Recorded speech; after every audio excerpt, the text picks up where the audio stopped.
Hello বন্ধুরা, ব্যানার্জি কিচেনকে সবাইকে স্বাগত জানাই। আপনারা কেমন আছেন? আশা করি ভালো আছেন। আমরা সবাই ভালো আছি। আজকে আমি 3টে রেসিপি একসাথে দেখাচ্ছি। তো প্রথমে এটা কাতলা মাছের ডিম, তারপরে আমি ময়দা দিলাম, দিয়ে আমি পেঁয়াজ কুচি, লঙ্কা, হলুদ দিয়ে ভালো করে আমি ভেজে নিচ্ছি। মাছের ডিমের বড়া ভাজবো। কড়াই সাদা তেলটা গরম হয়ে যেতে একে একে মাছের বড়াগুলো দিয়ে এক সাইড হয়ে যেতে অন্য সাইডে আমি দিয়ে দিলাম। তো দেখো আমি উল্টে পাল্টে লাল লাল করে ভেজে নিয়েছি।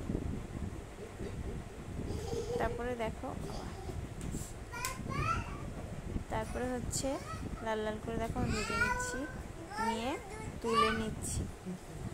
তারপর দেখো আরও একবার দিলাম, দিয়ে উল্টে পাল্টে এটাও লাল লাল করে ভেজে তুলে নেব। তো দেখো আমার সবগুলো বড়া ভাজা হয়ে গেছে। তারপরে আমি করব চিংড়ি মাছের মাথাটা দিয়ে ভর্তা। তো দেখো আমি পেঁয়াজ রসুন কাঁচা লঙ্কা ভালো করে ভেজে নিচ্ছি। তো ভাজা ভাজা হয়ে গেলে আমি ওটাকে তুলে রেখে দেব। তারপরে দিয়ে দেব চিংড়ি মাছের মাথাগুলো দিয়ে দেখো একটু নুন দিলাম, দিয়ে ভালো করে ভেজে তুলে নিচ্ছি। অল্প একটু সর্ষে তেল দিয়ে দিলাম। তারপরে আমার ভাজা হয়ে গেছে, আমি শিলে দিয়ে দিচ্ছি। কেন আমি ভিডিওটা একা করছি তাই আমি দেখাতে পারলাম না বাটাটা।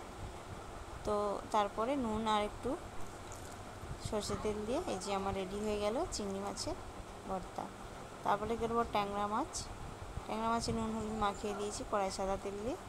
ভালো করে নাড়িয়ে চাড়িয়ে বেঁকে চুকে যায়, তো তার জন্যে নাড়িয়ে চাড়ে ভালো করে উল্টে পাল্টে ভেজে নিচ্ছি।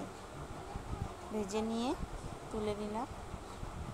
তারপর ওই কড়াতে দিয়ে দেবো একটু তেল, দিয়ে দেবো শুকনো লঙ্কা, জিরে আর কুচনো পেঁয়াজটাকে ভালো করে লাল লাল ভেজে গেলে রসুন, আদা, টমেটো, কাঁচা লঙ্কা দিয়ে দেব।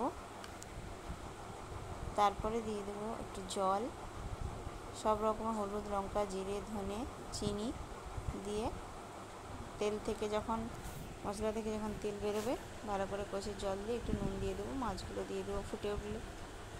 তারপরে দেখো একটু গরম মশলা দিয়ে দেবো।